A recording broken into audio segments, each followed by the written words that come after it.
chers collègues, wandiraɓe Sénégal, on calminama onon kala ɗo kettuɗon e leydi ndi. O saana kaldeten Sénégal naaɓe heewɓe inen e nder fitna caɗɗe sabu ndungu nguɗo ganduɗa ni fooli heewɓe he koɗorɗe ɗumen hepti gese heewɓe e nder Sénégal. Mbokk Sénégal waxtu bii ñuy wax ak yéen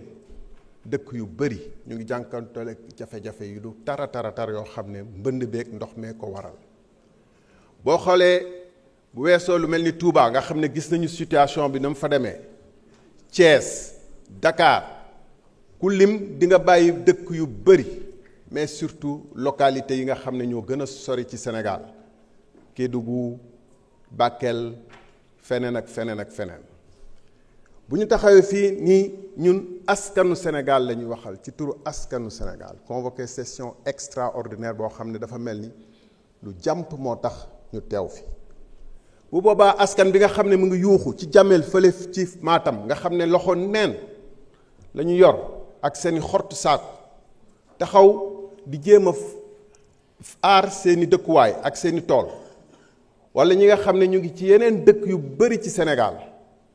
comme Wuro Gélel fële ci Kabada nga xam ne bu tawee dox beeg dikk bi nit ñi tëju nañu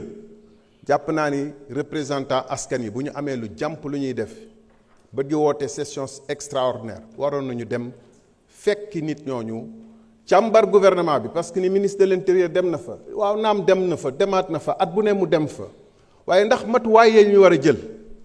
ngir que sénégalais yi bañ di xeex ak ndox mi ak loxo neen ak ay xort saaku di fanaan guddeeg bëccëg waxtu bii may wax ak yéen bu ñu ma neewee pont wu jàmmeel fële ca Matam daanu na du ma ko weddi. ana urgence bu fekkente ni depuis décembre la ñu installé ba juin ñu liggéey ñu ngi ci projet de loi numéro 13 ça veut dire qu'on n'a pas beaucoup en tout cas c'est pas le travail parlementaire qui nous a accablés au point que ñu convoqué session extraordinaire. ana urgence bi bu fekkee ni octobre mun nañ dellu ci projet de loi bi te askan bi nga xam ne ku ci nekk ci ñun bu taxawee fii ci turam lay wax askan googu mu ngi ci ndox yu tar mu ngi ci situation yu tar di xeex ak ay soo ak ay pot fii ci Grand Yoff fële ca Thiès ak feneen ak feneen ak feneen. li ma ci yokk mooy monsieur le ministre le projet de loi soumis à notre session extraordinaire comporte 20 amendements, 20, avec des amendements qui relèvent de coquilles, c'est-à-dire le sérieux apporté à nous soumettre dans l'urgence un projet de loi qui doit certainement révolutionner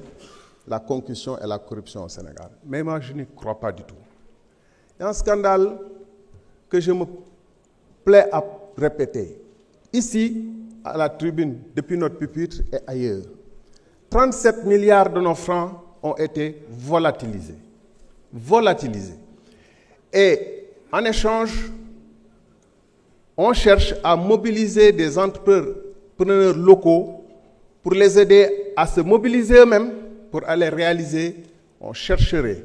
je vais investiguer davantage la question, on chercherait à mobiliser des entrepreneurs locaux qui ont cette capacité pour aller dans les 5 régions impactées par le projet, pour se substituer à l'Espagnol qui devait faire le travail. Est-ce que notre attention si auguste et si importante n'aurait pas dû être appelée par cette affaire? Nous voulons lutter contre la corruption. Nous voulons favoriser les lanceurs d'alerte. Me voilà, moi, député, dans mon rôle naturel de lanceur d'alerte. Je ne suis pas entendu, je ne suis pas écouté. Parfois même, on me charrie. Alors, que vaudraient les lanceurs d'alerte anonymes? Et je peux vous dire, et on y reviendra aussi, à Sénum, des lanceurs d'alerte ont saisi le Premier ministre sur une question qui concerne la bonne gouvernance. Sans suite. Voilà encore un autre projet de loi qui va renforcer notre arsenal juridique sans rien changer au cancer qui gangrène le Sénégal. Je vous remercie. Merci beaucoup. La parole est à notre collègue Adama Diallo.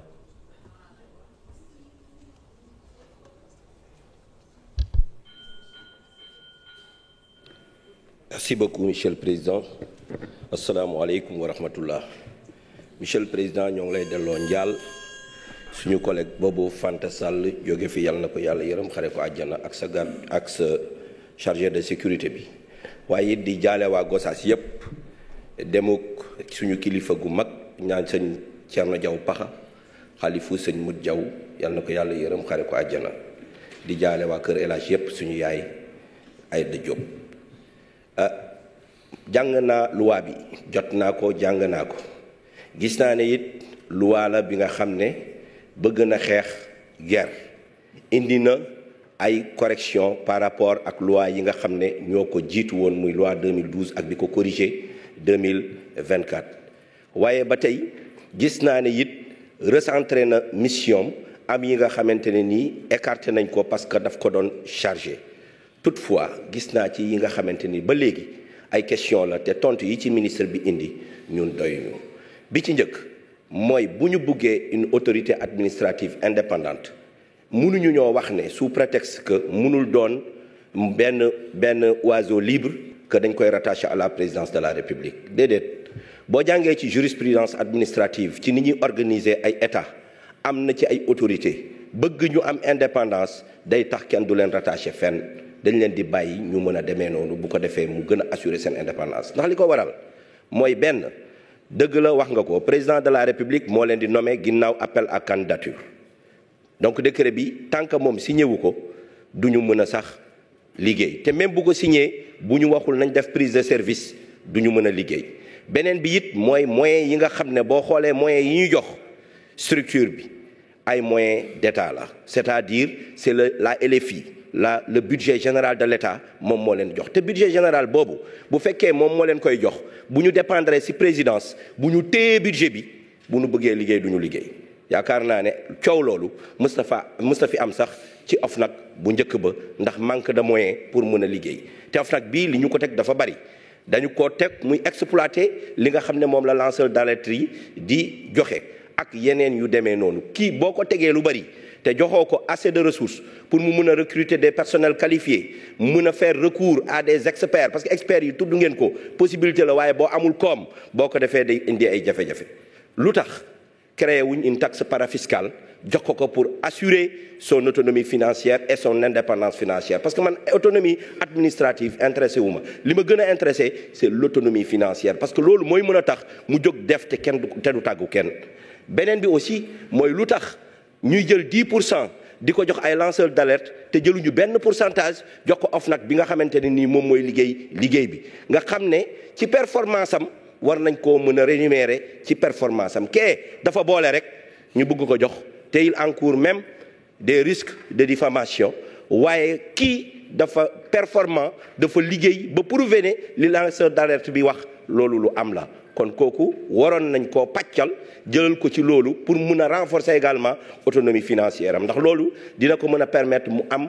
diversifier ay sources am nga xam ne du doon ressources budgétaires yi ñuy def ci LFI bi ci budget général day ñëw rek en appoint en cas de besoin et lorsque c'est difficile mu mun a saisir le ministre de la justice wala anyway le ministre des finances pour kooku mun koo jàppale mu mun a doxal ni mu war a doxalee loolu moo tax globalement ñeenti loi yi nga xam ne indi nañ ko fi tey amul benn sénégalais bu nga xam ne dans le principe du ko rafetlu waaye suñu buggee liggéey bi baax dëgg-dëgg nañ jël OFNAC génne ko présidence de la République président de la République na déclaré patrimoine am buy génn ndax buy dugg bu ne ay carax laa am te buy génn du wax dara lu mu am loolu amaluñ benn njëriñ amalul sénégalais yi benn intérêt li amal intérêt sénégalais yi mooy buy dugg ñu xam buy génn ñu xam ndax yaayu loi yi muy ñi koy défendre dañu ne constitution bi moo ko wax waaye bala ngay indi ab loi bi nga xam ne car la ndeyu loi yi muy la constitution nga indi ko fii ñu modifier ko article 37 ne président yow kat booy dugg waxal booy génn waxal bu boobaa dina gën a mën a jub dinañ mën a gëm ne cette volonté elle est d'abord portée au niveau national avant d'être portée au niveau local ndax bu ñu demee ba naan ay préfet ak i maire yi nga xam ne dinañu gérer ba seen mandat jeex duñu gérer 750 millions nañ déclarer seen patrimoine bu ñuy génn waxantuma la nag ki gérer fonds politique 11 milliards fois 5 muy 55 milliards réew mi ñun ñoo ko bokk lii ñuy bëgg a def fii tey ci jubal jubbanti amul kenn ku koy bañ waaye nag mbir mi nañ ko jubbanti liggéey bi bàkkale nañ ko yàkkamti nañ ko te mënoon naa gën a baax asalaamaaleykum wa rahmatullah. jërëjëf honorable Adama Diallo.